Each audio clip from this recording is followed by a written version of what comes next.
Millions are headed to the polls in 16 states for what is the biggest day of voting, other than Election Day, of course, a moment after which Americans will have to face the fact that this is, in the words of a dear friend of this show, the do you want to have any more elections election, where voters are not just choosing between two candidates, but are making critical decisions about the very basic fundamentals of our democracy.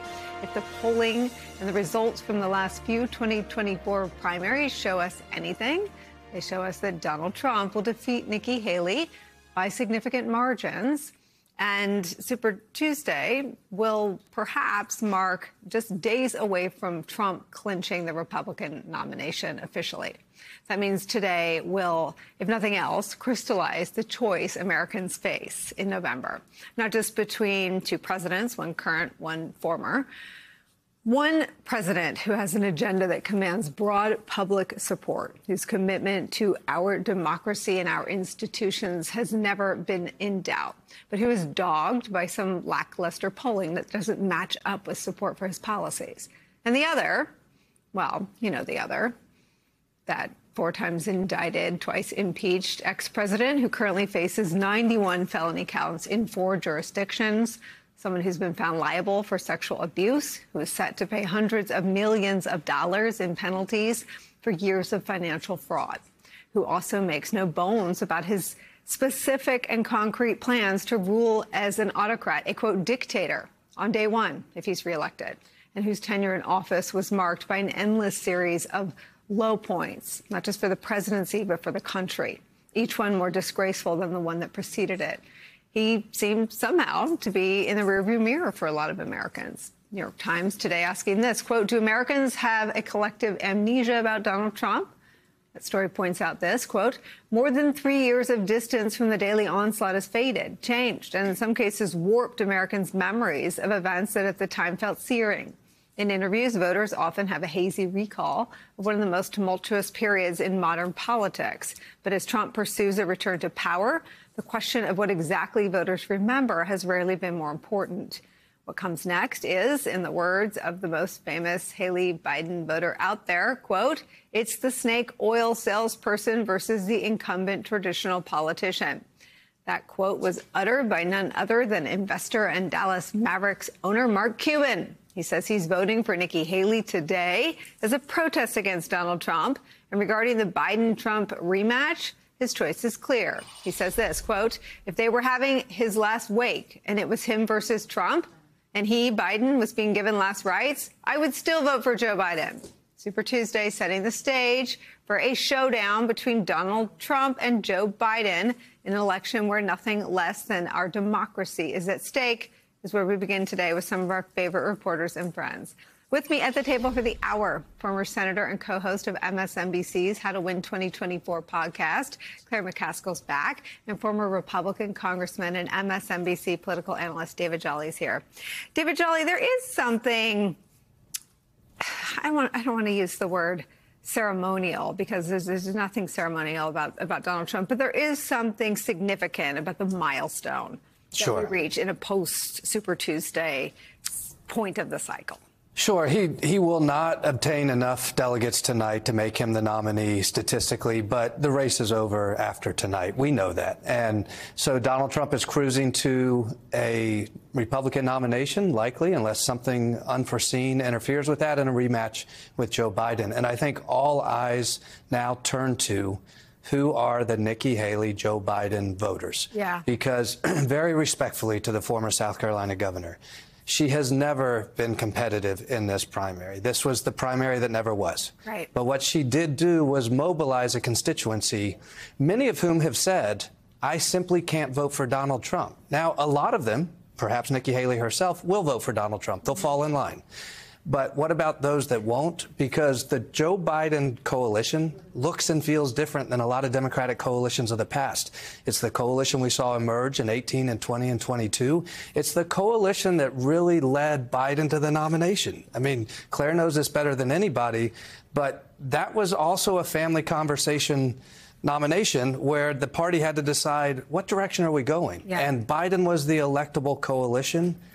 The Haley-Biden voter becomes everything when polls close tonight. The Haley Biden voter is going to be, and I can already hear our voters saying, no, you're going to spend too much attention on a tiny sliver. But the point is elections are decided by a tiny sliver. Sure. And in this instance, I think a lot of the Haley voters are women, or they're more female than the Trump voters, I think demographically. They've also accepted what Haley has been articulating, which is that Trump should be disqualified for some of the things that don't get, in my view, adequate airtime. Calling her Pelosi, mixing up Biden and Obama. I mean, she has gone after the thing. She's gone after Trump's own funny bone. Trump still walks around taking the mocha test everywhere he goes, man, woman, tomato, tamale. She has run against that in a way that no other politician ever tried to do. Yeah, I mean, I think the Haley Biden voters are important, no question. We know about 20% of the people who have voted for Haley have said they will not vote for Donald Trump under any circumstances. But also really important, Nicole, and we can't forget this, are the people who don't vote in these primaries, but will vote in November.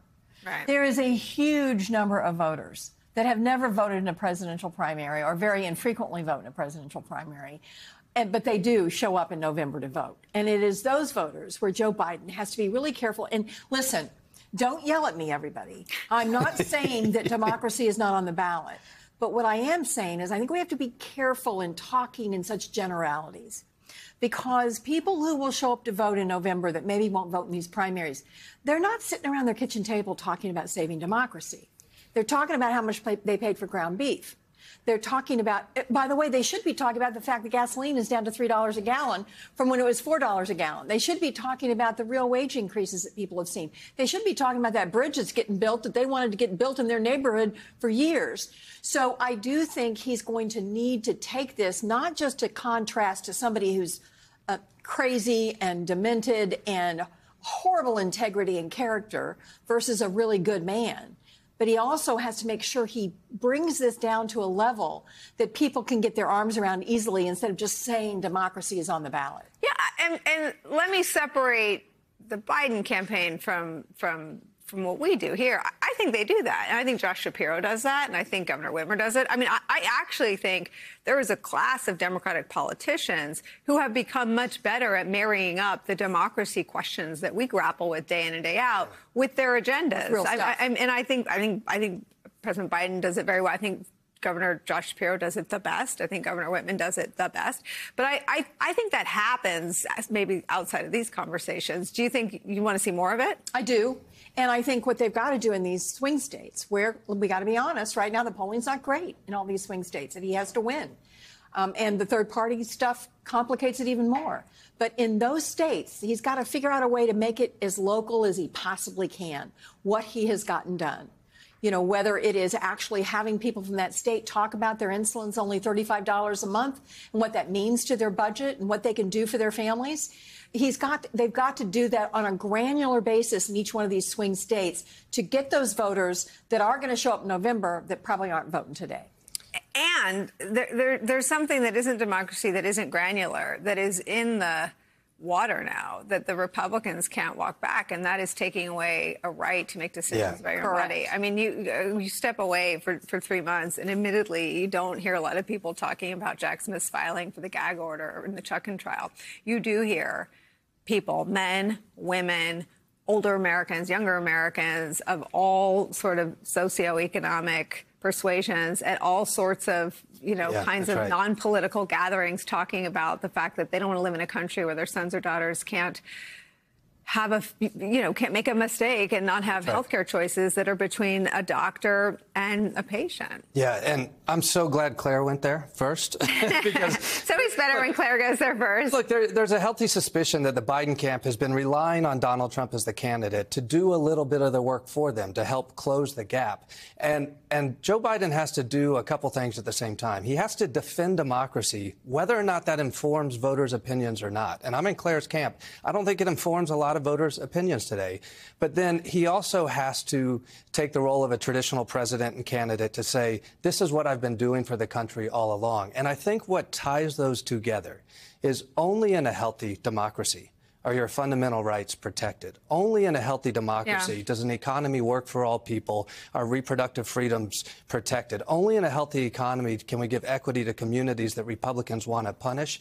And I think part of that, and this is tactical as much as it is anything, Joe Biden and the Biden administration has to take control of the narratives that they're losing on. Don't avoid issues like the economy and the border. Own them and reframe them. Nicolle, it is morning in America again. More people will go to work tomorrow than ever before. Totally. Home ownership is at historic highs. The stock market is breaking records. Retirement accounts are at an all-time high.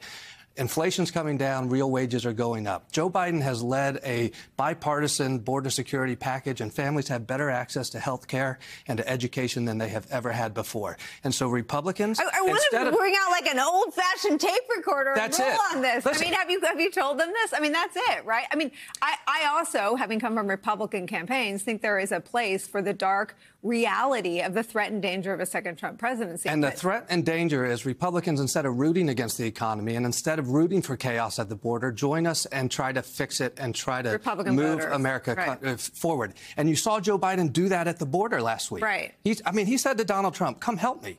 And I suspect at the State of the Union address, we will see that again. This is a guy who played rope-a-dope with Rick Scott on Medicare last year. And if Republicans think they can just walk into this election making it about the economy and the border, it's up to Joe Biden to say, OK, let's talk about those issues because I've got something to say on it, too.